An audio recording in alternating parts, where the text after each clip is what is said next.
Amém, irmãos? Glória a Deus. Como disse a irmã Regina, a irmã Rejane, a máscara impede da gente ver quem está falando, glorificando, mas você pode fazer isso com toda a liberdade. E, no mais, agradeço a confiança da diretoria da igreja, na pessoa do pastor Denival, pastor Samuel, pastor Josnean e o pastor Santana, pela confiança de me permitir estar aqui no púlpito. E eu tenho que merecer, me fazer digno dessa confiança. Então, Deus abençoe a todos. Louvo a Deus pela presença dos irmãos. Essa presença aqui em tempos de adversidade, mas os irmãos estão aqui, não deixa o trabalho definhar. Claro que não é igual era antes, porque existe todo um impedimento, são motivos diversos.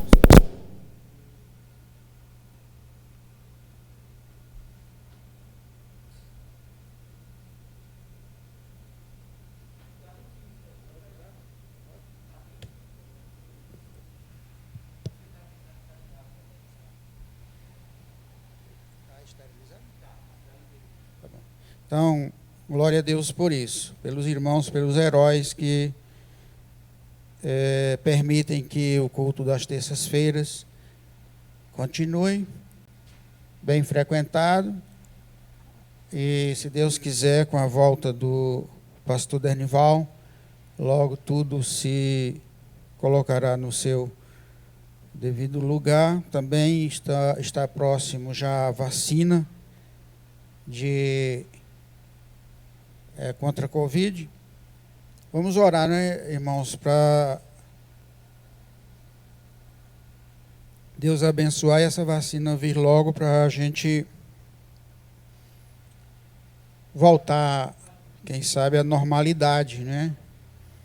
Dentro das restrições, porque muitos rostos que nós víamos antes, nós não veremos mais. Muitos pastores, muitos irmãos, muito sofrimento, a morte traz isso. Mas glória a Deus. Hoje é a penúltima lição, o penúltimo tema da nossa revista que nós vamos discorrer hoje. Não gosto muito de dizer que hoje nós vamos dar uma aula, porque fica parecendo que é uma escola, que é uma faculdade. Se os irmãos estiverem igual a mim, quando falam em sala de faculdade, sala de aula, me dá aquela repugnância, porque passei mais de 25 anos dentro de faculdades e escolas. Também muitos irmãos podem dizer, é uma aula, eu não vou não, porque é uma aula, eu achei que era culto de doutrina, eu só vou quando voltar a doutrina. Não, irmão, é culto de ensino, doutrina quer dizer ensino. Os temas aqui são bíblicos e são estudos bíblicos. Com certeza, se você assistir uma aula minha em qualquer lugar que eu for ministrar, ela será bem diferente, ela é bem diferente do que um estudo bíblico. Uma aula é bem diferente, pensamento livre, o professor tem toda a liberdade para expor. Além do seu conhecimento também, aquela coisa chamada doxologia, né, que é estudo das opiniões. Numa pregação já não existe essa doxologia, eu não tenho que ter opinião aqui. E nenhum pregador. O que nós pregamos aqui é a palavra de Deus, pura. Palavra pura, 7 vezes refinada em forno de barro, purificada 7 vezes. Essa tem que ser isto aqui no púlpito.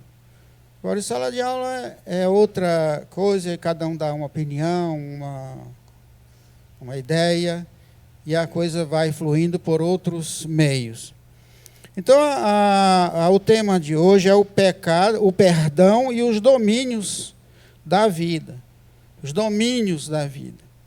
Se nós formos analisar essa palavra domínios, nós na lição passada tivemos o pecado e os domínios da morte. A morte tem sua área de atuação, seus domínios, suas fronteiras, como por exemplo o Distrito Federal faz fronteira com Minas Gerais, faz fronteira com... Aliás, não, é Goiás, né? Faz fronteira norte, sul, leste, oeste com Goiás, mas outros estados aí fazem fronteira com outros estados. Isso corresponde ao domínio. Os domínios do Distrito Federal é aquilo que está dentro das suas fronteiras. O que sai das suas fronteiras são os domínios de Goiás. Então, a morte... aliás, na lição 11, o pecado criou os seus domínios, seu território de atuação, onde ele pôde se entranhar. E nesses domínios ele criou um poder, né, um império, um reino, com rei, com príncipe, com rei, com príncipe, com princesa, com tudo. São os domínios, são aquele território, ainda que seja uma coisa metafísica, uma coisa sobrenatural, mas dentro desse sobrenatural existem o campo de atuação que corresponde aos domínios. Então, o tema passado está ligado ao tema de hoje. Um é os domínios da morte, o outro é os domínios da vida, né?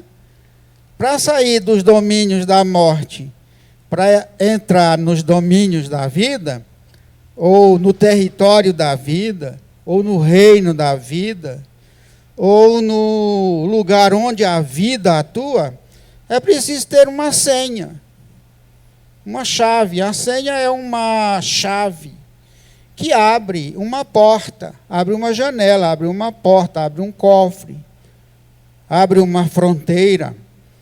Então, estávamos nos domínios da morte. Nascemos e nos criamos, alguns, é claro, nos domínios da morte.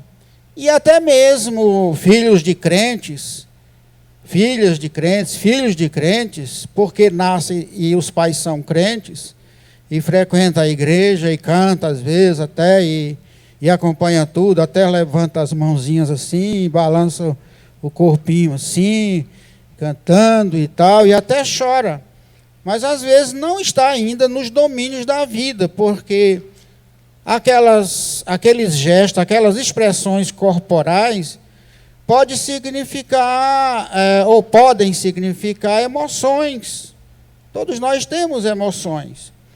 Eu nasci na fé cristã, nos domínios da vida, no entanto, não entendia nada disso. Aos 27 anos para 30 anos, eu entendi que eu era filho de crente. Filho de crente, batizado e tudo.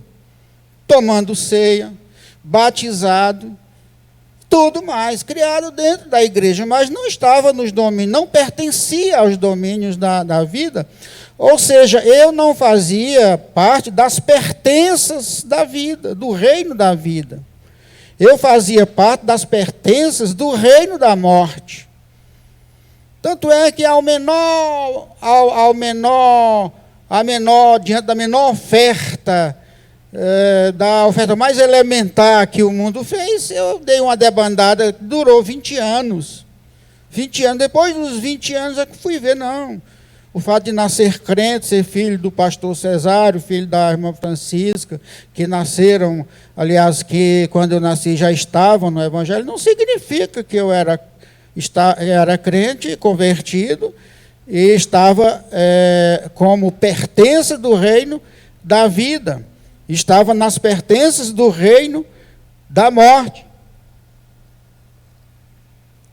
Até que um dia, de tanto ser provado e ser tentado e cair em tentação e tantas coisas maléficas na minha vida, eu fui a um culto e ouvi a mensagem da palavra de Deus, já com 30 e tantos anos. E lá o Espírito me convenceu que eu tinha que levantar a mão e aceitar Jesus como Salvador da minha vida, para poder abrir as portas do reino da vida e entrar nele. E eu levantei a mão, fui lá, aceitei Jesus.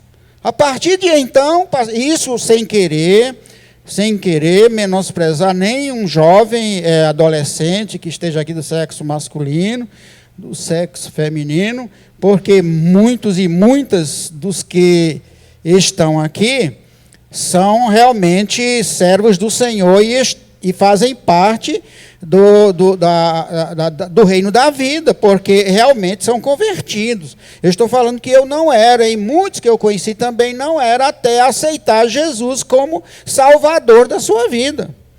E eu tenho visto nesta igreja aqui muitos jovens que são verdadeiros exemplos de obediência a Deus, uma coisa maravilhosa. E eu fico pensando, meu Deus, eu tenho que botar jovem para orar por mim. As meninas aí, as filhas do pastor Samuel, os filhos dos irmãos aí, tem uma rapaziada e uma moçada bonita aí, tudo nova, 16, 17 anos, dando demonstrações de maturidade espiritual, e eu fico pensando, eu tenho que aproveitar, eu não estou sendo muito inteligente, eu tinha que chegar diante desses jovens, me ajoelhar e dizer, põe tua mão aí, ora por mim, eu com 68 anos. Por quê? Porque a oração de um jovem é diferente da oração de uma pessoa na minha idade, irmão. Só Deus sabe o que esses jovens enfrentam, as lutas que esses jovens enfrentam na carne. Nós já passamos. E quando um jovem desse está numa escola bíblica, está aqui adorando ao Senhor, está cultuando ao Senhor, eu lembro daquela passagem de João que diz, jovens, vocês são fortes, vós sois fortes, porque já vencestes o maligno. E realmente, para estar aqui, para adorar a Deus nessa geração perversa, é preciso travar uma luta com o maligno e vencer. Por isso diz, vós sois fortes. Vocês são fortes não é porque estão no auge, daqui não passa e eu sou o máximo, não. Vocês são fortes pelo fato de estarem lutando, né, contra as hostes inimigas. Isso já significa uma grande força que vem da parte do Senhor. Então, irmãos, é isto aí. Para entrar nos domínios da vida, existe a chave, o código, a senha.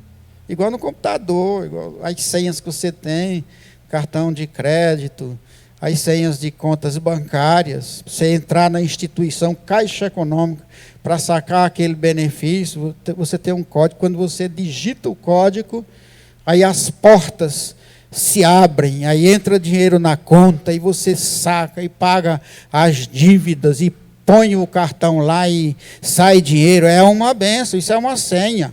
E também para nós ingressarmos no reino da vida, nos domínios da vida, existe a senha, meus amados irmãos. Esta senha é o perdão que vem por intermédio da graça do nosso Senhor e Salvador Jesus Cristo. E o sangue do Cordeiro aspergido nos umbrais das portas, ou da porta do nosso coração. Essa é a senha para entrar no reino da vida.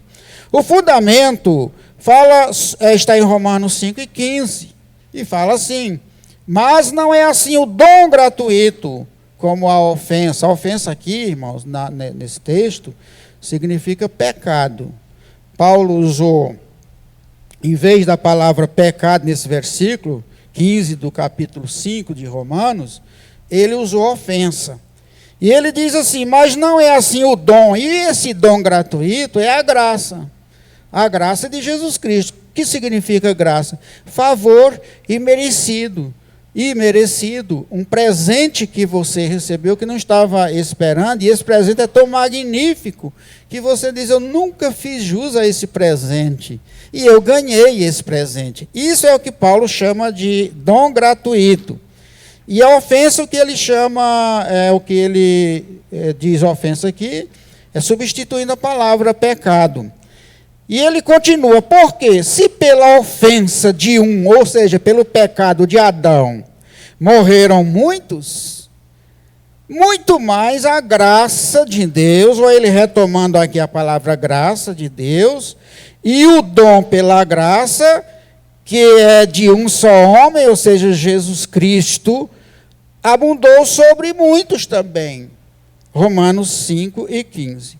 E a leitura das referências bíblicas, no mesmo capítulo 5, versículos 16 a 21, que diz assim, e não foi assim o dom como a ofensa. Ele continua aqui, porque o versículo 16 das referências bíblicas é a continuação do versículo 15.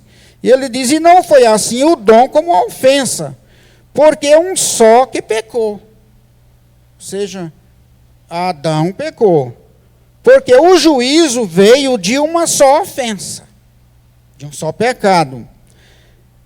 Na verdade, para condenação. Mas o dom gratuito veio de muitas ofensas para justificação. A justificação cobre as ofensas, as muitas ofensas por parte de um homem só, Adão. Porque se pela ofensa de um só a morte reinou, olha aí a Paulo se referindo ao reino. Porque ele não diz imperou? Porque o reino é diferente de império. Reino é diferente de império. E ele diz assim, o dom da justiça reinarão, muito mais os que recebem a abundância da graça e do dom da justiça reinarão em vida por um só, Jesus Cristo. Pois assim como por uma só ofensa veio o juízo sobre todos os homens para condenação, assim também por um só ato de justiça veio a graça sobre todos os homens para a justificação de vida. Porque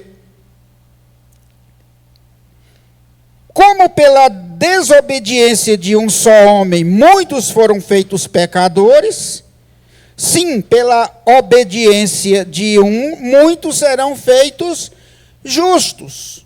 Então, Adão é o tipo da desobediência e Jesus Cristo é o antítipo da obediência. Adão é o símbolo da desobediência. Jesus Cristo agiu exatamente o contrário de Adão. Ele agiu em obediência. E esse Jesus Cristo nos conclama, como discípulos dele, a agir como ele agiu, não como Adão agiu. Agir pela obediência, assim como Jesus Cristo foi obediente até a morte. Veio, porém, a lei para que a ofensa abundasse, mas onde o pecado abundou, superabundou a graça, para que, assim como o pecado reinou na morte, assim como o pecado reinou na morte, também a graça reinasse pela justiça para a vida eterna por Jesus Cristo nosso Senhor. Então está aí a leitura em Romanos 5, 16 a 21. Gostaria de lembrar aos amados irmãos que a perícope de Romanos 5, 12 a 21, perícope quer dizer uma seção.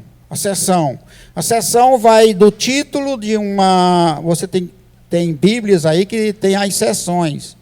Muitas seções, elas não encerram com o capítulo. Elas ultrapassam o capítulo. Então, quando a gente vai pregar, ou mesmo ensinar, ou mesmo ler a Bíblia, nós não devemos ler a sessão pela metade. Nós devemos iniciar a sessão e terminar, porque ela completa o pensamento do autor. Os irmãos podem ver que tem Bíblia que não tem seção, mas tem Bíblias que a leitura do capítulo é dividida em seção. Então, irmãos, na introdução nós vamos ver que Paulo fala da maravilha, que é a justificação que Cristo nos proporcionou, fazendo um contraponto. Quer dizer, um contraponto é tipo um par de oposto, né? Uma oposição. O contraponto do bom é o ruim, o contraponto do ruim é o bom. Então, Paulo faz um contraponto aí ao estado de pecado no qual estávamos afundados e sem perspectivas de salvação. Ou seja, o contraponto do pecado é a justificação, é o perdão, é o perdão. O contraponto do perdão e da justificação é o estado de pecado, porque um age em função do outro. Então, Paulo fala da maravilha que é a justificação. E eu quero lembrar que a passagem de Paulo, como eu ia dizer, na passagem de Romanos 5:12 a 21, é uma das seções ou perícopes mais estudadas e comentadas em toda a teologia paulina. Em toda a teologia paulina. Para você entender, para as pessoas entenderem, ou terem uma cosmovisão de pecado, terem uma cosmovisão de natureza, do início da humanidade, e ter uma cosmovisão da graça de Jesus Cristo, é preciso estudar a fundo essa passagem de Romanos 5:12 a 21, porque ela é a base, ela é a coluna que sustenta a teologia da justificação, que eu gosto de chamar justificação pela fé, mas que eu fui, digamos assim, repreendido por um especialista, um doutor da Pontifícia Universidade Católica, que eu falava justificação pela fé, mas lá não tem escrito que é justificação pela fé. Mas eu coloquei assim mesmo, justificação pela fé, e foi aceito lá. Então, o ponto 1, irmãos, fala sobre o dom da graça. O dom da graça, dom, né? Uma dádiva, dom, dádiva, presente. Um presente, né? Um dom, uma coisa gratuita. Então, o dom da graça coloca o homem numa nova perspectiva. O dom da graça abre uma janela para o pecador. Abre uma janela para a pessoa que está nas trevas. Abre uma janela que traz... A janela traz luz e traz ventilação. Se você quer passar por um estado de sufoco, de angústia, você fica numa casa onde não tem janela, ainda que tenha porta. Ainda que tenha porta. Mas a casa precisa ter janela. A janela dá a sensação de abertura, de outra visão, ela traz refrigério, traz o frescor da brisa, traz claridade para casa. Tanto é que a palavra para homem no hebraico é ish. E a palavra para mulher só acrescenta um a, isha. E esse a, que é uma vogal que muitas vezes não é nem usado no hebraico para representar o papel da mulher na cultura hebraica, quer dizer o seguinte: a mulher é as janelas. A mulher é as janelas. Não sei se eu estou coordenando correto. Aí, quem for especialista em português me corrija depois. A mulher corresponde às janelas da casa. Ela acrescenta vida, acrescenta luz, acrescenta refrigério, ar novo.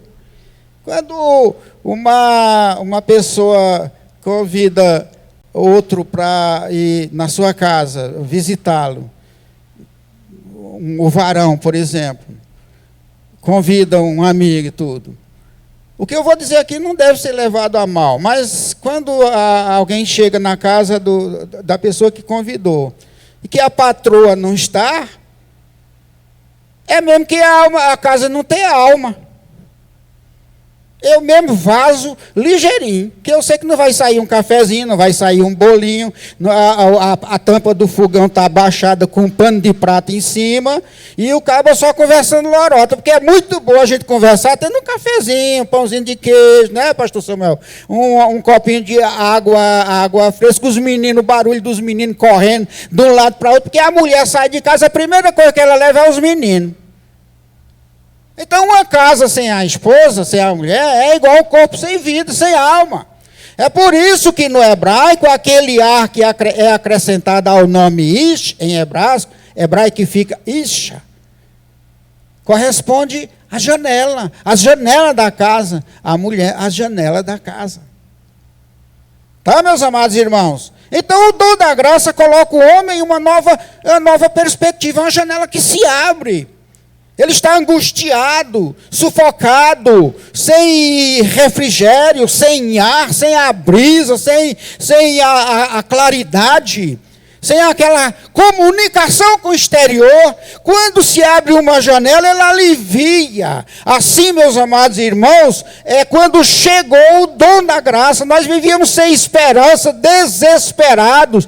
Tudo que nós tínhamos de esperança se resumia ao nosso último dia aqui na face da terra. Mas Jesus Cristo olhou para nós e disse, isso não é tudo que eu quero para vocês. Existe algo além dessa vida pecaminosa de vocês, e eu abro uma janela para vocês, que é a janela da esperança, que vem através da justificação pela fé. Irmãos, a justificação abre uma nova perspectiva, uma nova perspectiva. Olha a palavra nova, né? Olha a palavra nova aí. Então a graça inaugura novos tempos. Tinha um corinho antigo que eu gostava de cantar, né? Lá onde eu passei nas igrejas interioranas, né? Foi numa segunda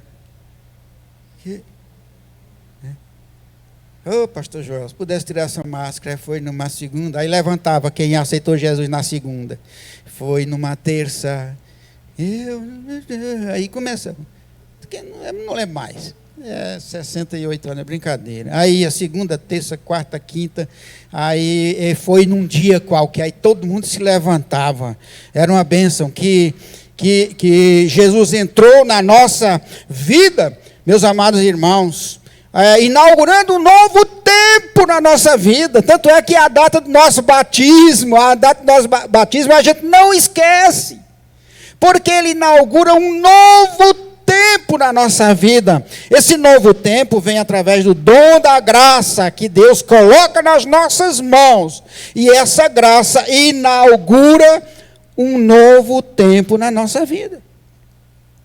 Tem um versículo da Bíblia que diz assim: ensina-nos a contar os nossos dias, de forma que alcancemos corações sábios. Irmãos, ensina-nos a contar os nossos dias. Os nossos dias são contados a partir do momento que eles se tornam dias espirituais. Quando nós fazemos a obra de Deus, tudo que nós fazemos para Deus, nós fazemos uma casa, ela fica aí, fazemos piscina, ela fica aí, a churrasqueira para assar picanha e carne boa e costelinha, tudo ela fica aí, o carro fica aí, tudo fica aí, de tal forma que uma casa pode ter 200 anos, mas você que construiu morre com 60, ou eu que construí morro com 60, que é a vida, senão uma folha que o vento colhe numa árvore e sai jogando ela asfalto afora, que é a vida. Por isso que a Bíblia nos diz, ensina-nos a contar os nossos dias, porque o que conta, os nossos dias são contados a partir do momento que nós nascemos para um novo tempo. Os dias que nós devemos contar são os dias na presença de Deus, porque eles começam aí. Eles começam aí. Novos tempos na nossa vida. Que coisa maravilhosa, né, irmãos? Então tem tanto esta palavra novo ou nova na Bíblia para nós estudarmos. Então, Paulo diz assim, né? Entretanto, não acontece com o dom mesmo que com a falta, né? A falta. Nesse versículo, Paulo introduz o princípio de oposição, que eu não gosto de usar palavras aqui difíceis, mas também eu fugi das palavras difíceis e privar os irmãos, principalmente nesta igreja, que tem muitos universitários, muitas pessoas que estudam aí nas universidades, com cursos de especialização e tudo, Eu não posso também privar os irmãos só porque alguém não entendeu a palavra. Mas quem não entendeu, eu posso explicar, porque para muitas pessoas as palavras às vezes nem interessam. Mas para muitos interessam. Então, Paulo introduz um princípio de oposição, que é estudado como a palavra dicotomia. Dicotomia são pares de opostos. Luz, o par de oposto que compõe luz, trevas. Vida, morte. O par de oposto, céu, inferno. Par de oposto, Deus, diabo. Par de oposto, anjos, demônios. Par de oposto em cima, embaixo. São esses pares de opostos, ou essas dicotomias, inclusive, que são fundamentais para a existência das próprias religiões. Sem a existência do céu, ninguém pode pregar inferno. Sem a existência do inferno, ninguém pode pregar céu. Sem a existência de Deus, ninguém pode pregar a existência do diabo. Sem a existência dos anjos, não se pode pregar a existência dos demônios. Sem considerar a existência do alto, não se pode considerar a existência do baixo. Um depende do outro, um compõe o outro, porque um é o oposto do outro. Isso aí dá-se o nome ou pares de opostos, ou dicotomias, ou princípio de oposição. Então, neste versículo, Paulo introduz o princípio de oposição, ou dicotomias, entre a condenação por causa do pecado e a graça que produz o perdão. O perdão. Então, o perdão, caberia aqui um estudo sobre perdão, mas o pastor Danival já falou tanto aqui sobre perdão, né, ofensa, perdão e tudo, que não me compete entrar, já que o tema não é propício para eu discorrer somente sobre ofensa e perdão. Mas o perdão é uma atitude nossa que, segundo o pastor Danival já nos ensinou, é que nós perdoamos, que nós usamos esse recurso, porque ele já foi nos concedido primeiro. Nós perdoamos porque Deus já nos perdoou. Os irmãos lembram da parábola do devedor? Ele primeiro perdoou uma grande dívida de um credor seu, de um devedor seu. E o que foi que aconteceu com o devedor? Ele encontrou uma pessoa no caminho que devia a ele uma dívida bem menor. Ele cobrou, aberturou o caboclo e botou a pessoa na prisão. Botou na prisão, sendo que antes alguém tinha perdoado uma dívida muito grande dele, que era praticamente impossível dele pagar.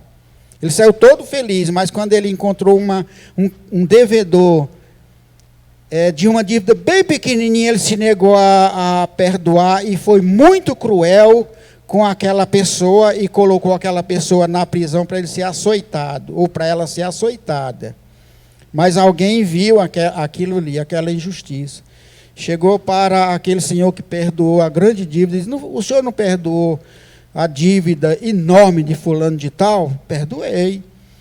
Pois é, ele encontrou um devedor dele e foi muito cruel, expôs e agrediu e atacou e botou a pessoa na cadeia. A pessoa está sofrendo lá por causa dessa pequena dívida. Aí ele cancelou o perdão.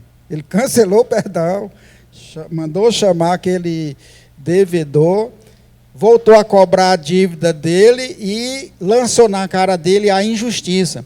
Então, isso quer dizer, irmãos, que nós perdoamos uns aos outros. Perdoamos parente, né? Parente é coisa séria para a gente perdoar. Ou coisa difícil de perdoar é parente. Parente, não queira negócio de ficar... Eu vou construir uma casa bem grande e vou botar os parentes tudo junto para morar. Não é difícil para morar os irmãos tudo. Não queira, não. Pelo amor de Deus, como é difícil perdoar parente. Aí os crentes também, a gente entra nessa onda, porque todo crente é irmão, né? Aí fica, um falha com o outro, um confia demais no outro, o outro diz uma coisa que não deve, que só um irmão diz para o outro. Um faz uma coisa que só um irmão faz para o outro na confiança. Aí pronto, aí começa aquele falatório, aquela coisa. E às vezes não quer perdão, e nem perdoa, e nem quer perdão, e nem pede perdão, e nem perdoa, e nem fala. E aquela intriga, aquele chafudo dentro da igreja, porque é irmão, porque é família. Mas, irmãos, nós temos que entender que o perdão na sua essência, o perdão da grande dívida, foi o Senhor que nos perdoou as nossas ofensas, perdoou os nossos assintes, perdoou as nossas atitudes ousadas, desafiadoras contra Deus. E às vezes nós não temos a capacidade, ou não queremos ter, de perdoar uma ofensinha, picuinha, coisa simples de irmãos. E olha que eu não estou mandando um recado para ninguém, não é ninguém aqui da igreja, não estou sabendo de ninguém que não perdoa, eu estou falando no sentido genérico. Então, meus amados irmãos, é essa graça, a graça, que produziu o grande perdão de Deus para nós. E agora, tudo que acontece entre nós irmãos é fichinha, é coisinha à toa, insignificante, é picuinha em relação à dívida que Deus nos perdoou, meus amados irmãos. Porque a dívida que Deus nos perdoou, nós não podíamos pagá-la, nem com a nossa morte. Porque se nós morrêssemos em função da nossa dívida, nós estaríamos morrendo porque devemos. Mas Jesus Cristo morreu sem ter dívida alguma. Ele morreu para pagar a minha e a tua dívida e a dívida de quem quiser crer nele.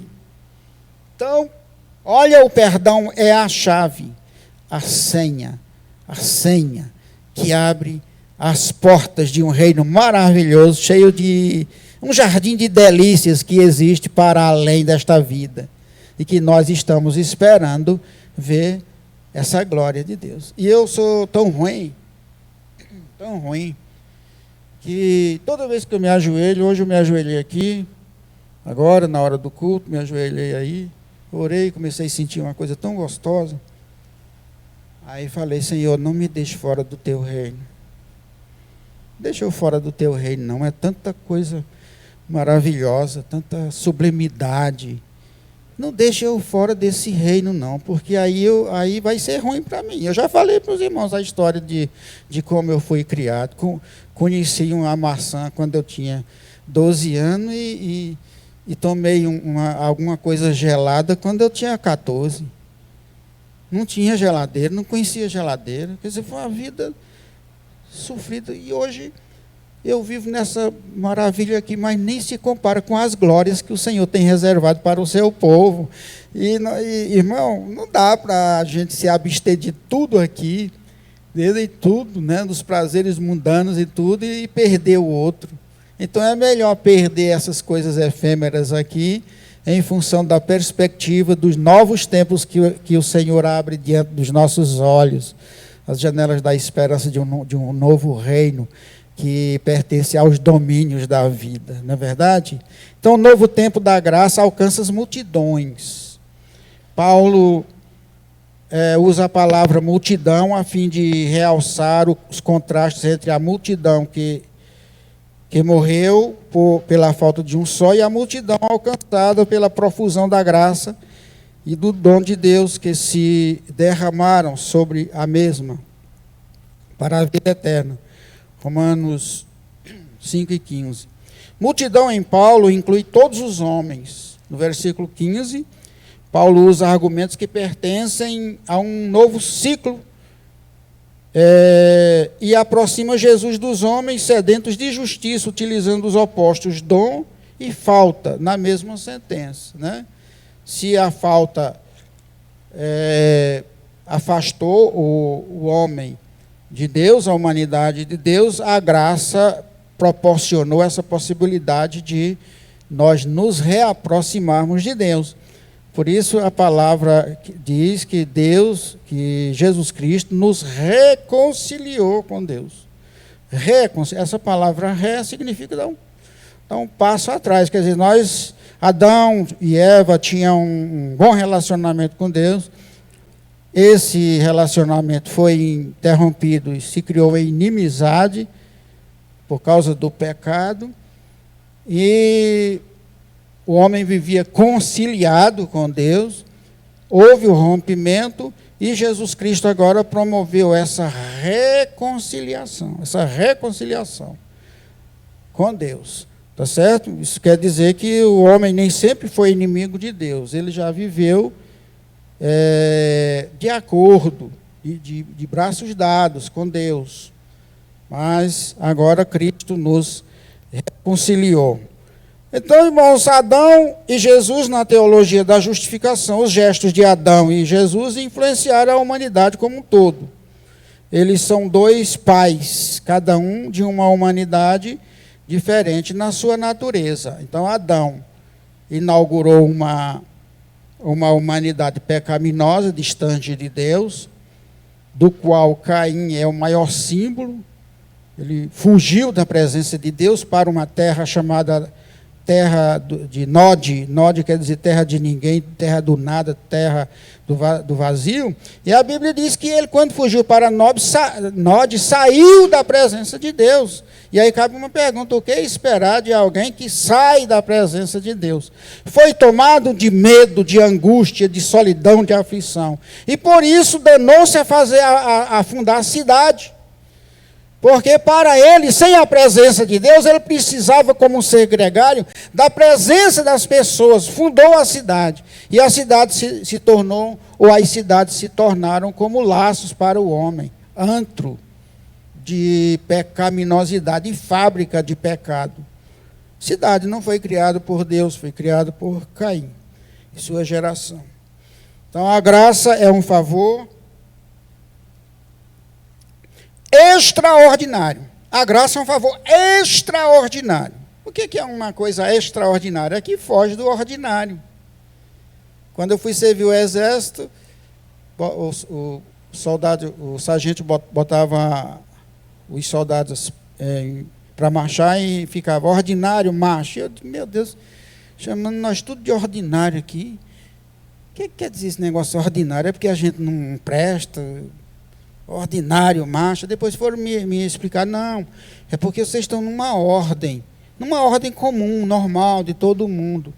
O que foge desta ordem é o que é extraordinário. Se você faz alguma coisa em série, um veículo em série, quer dizer, é uma série ordinária, uma fabricação ordinária de veículos. Mas quando você faz um veículo diferente, diferenciado, você diz, isso aqui é um carro extraordinário, que supera o ordinário, está acima do ordinário. Ou seja, a graça é um favor não ordinário, não um favor qualquer. Mas é um favor extraordinário, porque ele sai do campo da física e passa para o campo da alma. É um favor dado à nossa alma, um favor chamado salvação das nossas almas. É por isso que é um favor extraordinário. Foge ao comum. Não é? Paulo, ao experimentar a graça, anuncia para as pessoas. Primeiro, Paulo experimentou a graça, né? Paulo era um fariseu, zeloso, foi criado numa cidade chamada Tarsis até os 12 anos. Os pais eram da alta sociedade, receberam título honorário de Roma, de romano, por isso que Paulo era cidadão romano. Os pais de Paulo eram judeus, mas eram cidadãos romanos, criado em Tarsis, que tinha cultura romana e grega, mas principalmente grega. Paulo frequentava a alta sociedade da cultura grega, mas aos 12 anos o pai e a mãe dele resolveu que ele iria estudar com os rabinos em Jerusalém. Ele foi para Jerusalém e se destacou, foi um fariseu zeloso, amante da lei de Deus, e ninguém era mais, na visão dele, mais justo do que ele. Mas eis que um dia ele vai perseguir os cristãos de Damasco e vai subindo para Damasco. E ali ele teve um encontro que mudou a sua vida, tirou a venda dos seus olhos e ele passou a ter uma nova visão espiritual, uma janela se abriu na sua vida. Algo modificou a sua vida, inaugurou nele um novo tempo. Então, quando Paulo fala aos romanos de uma graça, de um novo nome, de um novo Senhor, que no grego chamava Kyrios era o imperador, o Senhor. Paulo agora mudava o conceito da palavra Kyrios, deslocando o seu sentido do imperador para Jesus Cristo, aquele que morreu por todos, inclusive pelos romanos. Ele inaugurou um novo tempo, uma nova compreensão na vida deles. Passaram a ver em Jesus Cristo agora fonte de salvação. Então, os gestos Paulo utiliza a palavra profusão no versículo 15 do capítulo 5 e superabundante em Romanos 5:20, para definir a condição abrangente e extraordinária da graça. Esse ânimo se dá pela experiência pessoal. Primeiro ele experimentou a graça na sua vida. E agora tudo em volta que ele considerava que tinha graça, passou a não ter graça. E as coisas que ele achava que não tinha graça, passaram a ser revestidas de graça, mas a graça vinda de Jesus Cristo. De forma que quando você tem uma comida boa, você vai no restaurante, você come uma coisa boa, comida boa, né? Um rodízio, carne macia, coisa de primeiríssima mesmo, igual ali na Potência do Sul. Se o gerente da Potência do Sul tiver aí, eu estou fazendo uma propaganda, me dê pelo menos uma entradinha para um rodízio lá. Come, a maravilha, o que é que você faz? Você anuncia para outros, não é verdade? Você diz para não, olha, eu comi uma comida maravilhosa. Paulo, aconteceu a mesma coisa com ele. Ele teve uma experiência extraordinária com Jesus Cristo. Ele disse, não posso guardar isto. Eu tenho que anunciar essa graça que faz o homem se encontrar consigo mesmo quando ele se encontra com Deus e inaugura um novo tempo na sua vida. É o tempo de perdão, a chave, a senha que abre as portas do reino de Deus na vida do homem. E essa senha abre o reino de Deus na vida do homem, ou as portas do reino de Deus na vida do homem, já aqui. Porque a gente sente quando o reino de Deus está fervendo, ardendo no nosso coração. Então o reino de Deus começa no nosso interior. Que coisa maravilhosa. Então Paulo falava de uma experiência que ele já tinha, que é essa graça maravilhosa. Então a graça introduziu-nos no reino da vida. Muito mais que os que recebem a abundância da graça e do dom de justiça reinarão na vida por meio de um só, Jesus Cristo. O reino mencionado neste texto é o reino da vida. A vida é o bem mais valorizado em qualquer reino dominado pela morte. Então a gente costuma geralmente correr atrás daquilo que a gente não tem. Se você está no reino da morte, quem lhe oferece vida leva vantagem, porque você está à procura de vida. Quem mora às margens do rio Amazonas, ou do rio Tocantins, ou do rio Araguaia, ou daqueles rios, lá não ora, não se ajoelha pedindo água. Não, às vezes ele se ajoelha pedindo até parar a chuva. Mas quem mora no Nordeste, que bebe água de cacimbão, que muitas vezes tem que afastar os sapos assim, que está cheio de sapo, aí você afasta, aí empurra a coisa para poder pegar água limpa. Quando você tira a vasilha de dentro da água, os sapos se juntam novamente e não chove de jeito nenhum.